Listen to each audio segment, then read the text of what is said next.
డాక్టర్లకు అసాధ్యము, డాక్టర్లకు అసాధ్యము. కానీ నువ్వు నేను ఆరాధిస్తున్నటువంటి యేసయ్యకు సమస్తము సాధ్యము. చెప్పగలడదామా ఒకసారి? హల్లెలూయా, గట్టిగా చెప్పగలడదామా కదా? ఏంటంట, నువ్వు నేను ఆరాధిస్తున్నటువంటి నా దేవునికి సమస్తము సాధ్యమై ఉన్నది. మనం అనుకుంటా ఉంటాం ఈ సమస్య తొలగిస్తున్న దేవుడు అని చెప్పేసి అనుకుంటా ఉంటాం.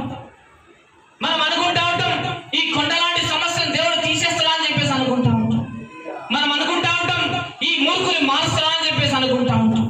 మనం అనుకుంటా ఉంటాం నాకు ఈ లక్షలు లక్షలు లక్షల అప్పు ఉంది, లక్షలు లక్షల అప్పు ములుగుతుంది, ఈ అప్పు పోతుందా అని చెప్పేసి అనుకుంటా ఉంటాం. మనం అనుకుంటా ఉంటాం ఏదో తెలుసా, నా తాగుబోతు కొడుకు మారుతుందా అని చెప్పేసి అనుకుంటా ఉంటాం. అనుకుంటా నా భార్య అనుకుంటా ఉంటాం. మనం అనుకుంటే మనం ఎవరో చేశాడు. హల్లెలూయా.